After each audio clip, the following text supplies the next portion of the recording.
If you're not aware, then I'll let you know now that I've never really been able to get into anime. And there are a number of reasons for this. Number one, I'm pretty old. I'm approaching 50, and so anime just wasn't really a thing growing up. There was no internet. The closest thing that came to anime was, in fact, Vampire Hunter D, I think 1985, if I recall right. But when anime started getting really big, I was already past the point where it could have had an impact on my life and could have resonated with me, or I could have related to it. But I have other friends who are significantly younger who have a very close connection to anime. And you might be asking yourself, well, why is he talking about anime? Well, I'm trying to drive home a point about our aesthetic attachments, the attachment to art, the things that matter to us, that give us a sense of emotional connection, attachment, a sense of feeling understood, relatability found in the art. Because people have long discussed notions of art being subjective and beauty being subjective, beauty less so. But what I really want to explore here is the psychology behind it. What is the nature of how we become psychologically attached to the things that we find aesthetically pleasing? And not just visually. It could be acoustically. It could be the sense of story that you appreciate. And I want to tie that in later to a broader issue regarding the so-called culture war, and specifically entertainment, games and film primarily. I can't get into anime. And you might ask why. Well, I say it's an age thing. I wasn't around when it might have mattered. And for all I know, I might have never gotten to anime. But why do people get into anime, based on my observation as an outsider? Well, it's because when they're growing up, they see the struggles of the anime characters, they find it relatable, they feel themselves understood, as it were, and so they develop an interest in it. And over time, this turns into an interest in the genre more broadly. Now, I said I don't really watch anime. There was one exception in recent years, and that was Edgerunners, which was an anime produced in conjunction with Cyberpunk 2077, and I really liked that anime. I found it relatable. I could get into it. Why is that? Well, I'm not going to claim to have some really deep connection to Cyberpunk 2077. Not really. But I do like the game. I was somewhat connected, and I was familiar with the story when I watched Edgerunners, and so it was that much easier to yank me in, as it were, and get attached to the characters in the series, and so on and so forth. And so I really appreciated it, and I liked it. Now, the same couldn't be said for some anime that was produced, say, in 2000 or 1999, that takes place in a setting I have no connection to. Now, of course, these observations might seem painstakingly obvious to you, and in some sense they are. But what I'm trying to map out here is the fact that we need a context for our aesthetic attachments, for the sense of emotional connection, the sense of relatability. There are certain pieces of music tracks that I am just intensely attached to because of when I listened to them in my life. It was some pivotal moment, or some time when I was suffering greatly, or a moment in time I enjoyed more than others. So, for example, Mass Effect 2, which is a good game, although it has many flaws, has some just amazing tracks, some of the best music tracks I've ever heard in a game before. Is that subjective? Of course. But when I listen to it, it conjures up these memories from back then. And it conjures up the memories of playing the game, not knowing how it was going to end or what was going to happen, and that sense of suspense. And so there's always a context for our aesthetic attachment, which is why some people find things more relatable than other things, and vice versa. It's perfectly normal. So far, so good. This isn't rocket science. However, we do have a problem these days, Houston. And that problem is the current year. You see, in some sense, games and films are really an art form. They are a complex art form. A painting is a work of art, depending on how you view it, but it's much simpler. Then you have something like music, which you could argue is more complex, but nonetheless is simpler. When you have a film, it gets even more complex.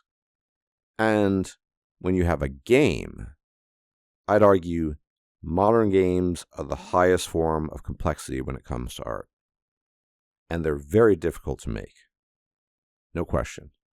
When you're no longer striving to make art, a creative, spontaneous endeavor, if you will, and instead start to become driven almost entirely by ideology. You see, during the Soviet era, the Soviet Union commissioned art, ideological art, and most people's view of it is that it was quite sterile.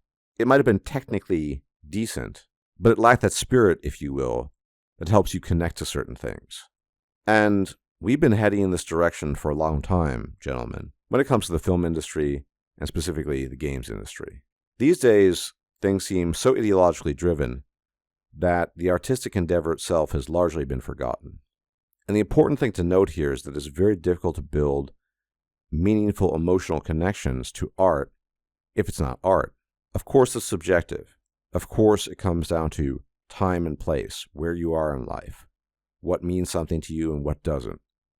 It's all like that.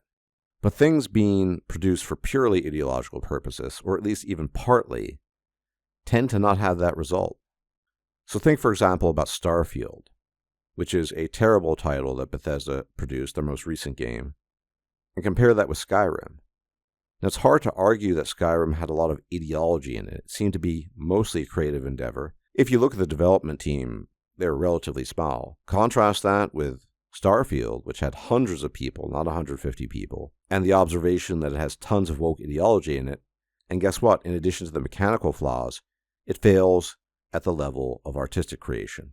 Batman, Arkham Knight series, legendary series, which I've yet to play. I will. I'm going to get it on sale. I've heard so many good things about it. But this most recent release by the same studio? Awful.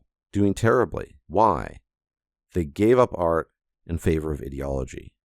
And if people want to recreate those moments of attachment and connection in the context of film, in the context of games, they're going to have to forego their ideological commitments, if only for a little bit.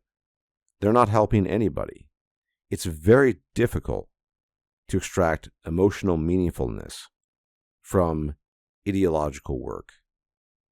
It's a lot easier, even though it's totally context dependent, to do it when the art is free-spirited, when it's born of the desire to create something spontaneously, something that is largely unwedded to real-world ideologies.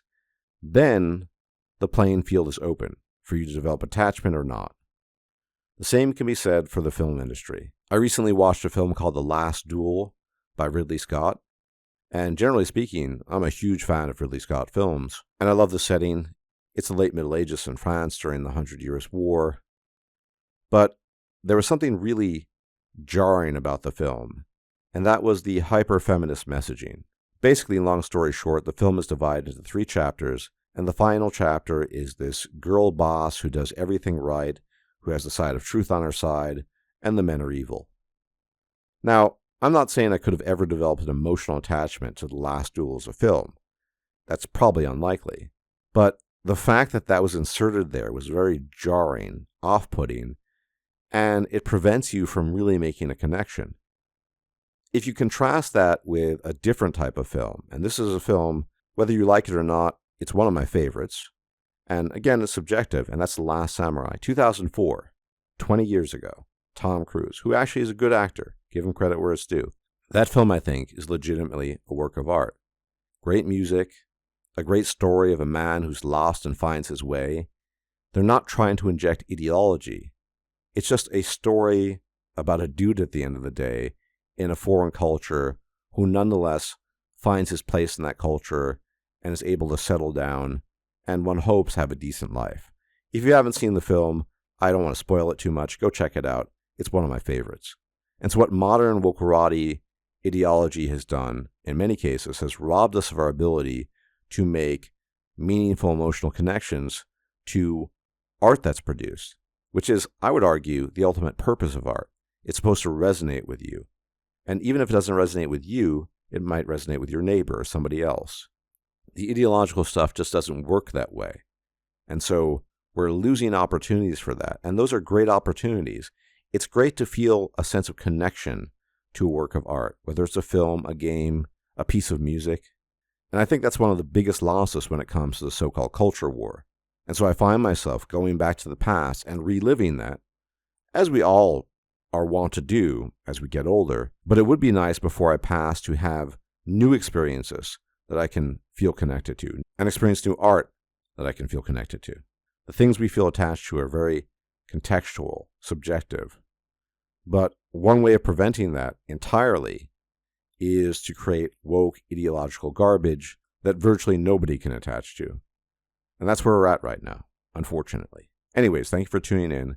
Many special thanks to my patrons at Patreon and my donors at PayPal. You guys are the best. Without you, this channel wouldn't exist. You are the lifeblood of the channel. As for everybody else, if you can leave a like, share, comment, subscribe, it'd be much appreciated. And if I'm still alive, I'll check you out next time. Until then, may the gods watch over you. Bye-bye for now. If you liked this video, please like, share, and subscribe.